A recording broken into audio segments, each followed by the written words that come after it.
তারপর দুলা ভাই কি খবর? বসতে পারি? দুলা ভাই আমি বলছিলাম কি, আপনার ওই সত্য দিবসের কনসেপ্টটা না চমৎকার।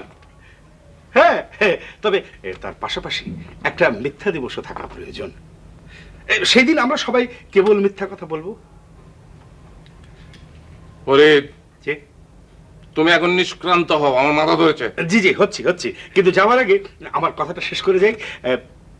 এই মিথ্যা দিবসে আমরা সূর্যোদয় থেকে সূর্যাস্ত অবধি কেবল মিথ্যা কথা বলবো, এবং দেশের সবচেয়ে বড় মিথ্যুককে একটি বিশেষ পদক দেওয়া হবে।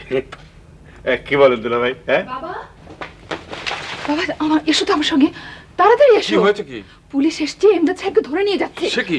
ওনার বিরুদ্ধে আমাদের কাছে স্পেসিফিক চার্জ আছে। মিথ্যা কথা বলে টাকা নেন, নানান ধরনের জুয়া চুরি, একজনের কাছে সোনার গয়না বলে পিতলের চুরি বিক্রি করলেন। এত কথা বলার কি দরকার? নীতি আছেন, নিয়ে যান। বাবাজির পরিচয়? চুপ থাক, খালি কথা কয়। তুই কি খালো? জানেন আমি একজন বিশিষ্ট ভদ্র ঘরের সন্তান, পাকুন্দের ইমদাদ খুনকার। লোকে মানসির নাম বললি চেনে? চুপ। ঠিক আছে, ঠিক আছে, চুপ করলাম। ব্যাপার কি? মেয়েটা কাঁদছে কেন? মামা তুমি এখন একটু তোমার ঘরে যাও তো। আমি জানতে চাই, আই ওয়ান্ট টু নো, ও কাঁদছে কেন? Why is she weeping? যাও তো এখান থেকে। দেখো আপা, আমি তোমাকে তিনটে কথা স্পষ্ট করে বলতে চাই। নাম্বার ওয়ান, তোমার এই চিবিয়ে কথা বলার ভঙ্গিটা আমার একদম পছন্দ নয়।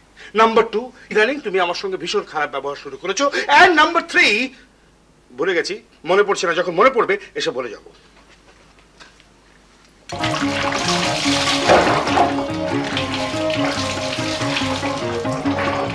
বড় হয়ে তুমি কি করবে বাবা? তোমার মতো দাঁড়িয়ে রাখবো। দাঁড়িয়ে রাখবে? বাহ, চমৎকার। আমিও দাঁড়িয়ে রাখবো। Very good. দাড়িওয়ালা মেয়ে তো সচরাচর দেখা যায় না, বেশ একটা হইচই পড়ে যাবে। কি করছেন আনিসে? তেমন কিছু না, গোসল করো। আমি কি আপনাকে সাহায্য করতে পারি? না, পারেন না। মামা আজকে ছবি হতো না?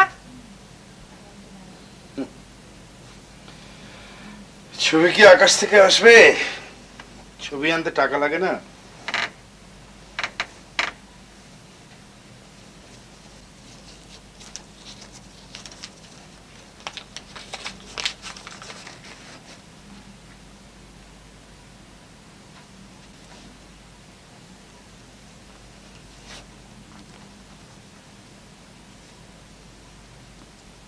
একটা কমেডি ছবি আনেন মামা, মন মেজাজ খারাপ।